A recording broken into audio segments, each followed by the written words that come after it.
A sweeping new tariff on Chinese goods is expected to raise consumer prices in the United States.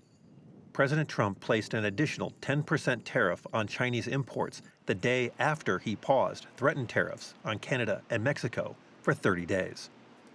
China quickly announced retaliatory tariffs on imports from America, with a 15% duty on coal and liquefied natural gas, and a 10% tariff on crude oil, agricultural machinery, and large engine cars. Those tariffs took effect on Monday, February 3rd.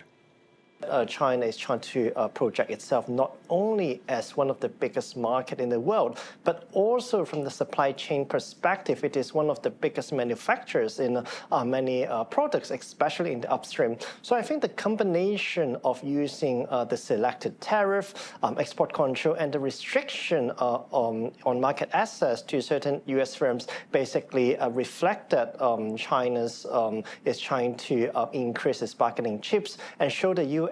that is a capability in terms of the negotiation process. The Trump administration and China exchanged multiple rounds of tariffs during a 2018 tariff war.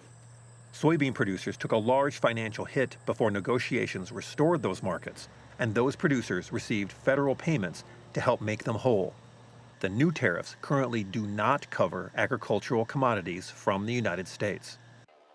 President Trump quickly reversed tariff threats towards Canada and Mexico on Monday when the two countries agreed to increase security measures along their respective borders.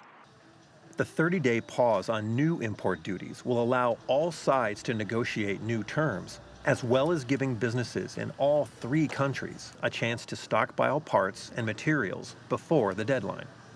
The United States-Mexico-Canada trade agreement, the current treaty governing North American trade that was negotiated by the Trump administration and signed into law in 2019, is up for renegotiation in 2026.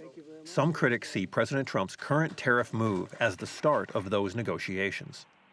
If tariffs are placed on Canadian imports, it could become a pinch point for agriculture due to the potential for higher prices being placed on fertilizer. The United States imports over 85% of its potash supply from Canada. The cost of any tariff products imported from other countries is paid by American importers and consumers. For Market to Market, I'm Peter Tubbs.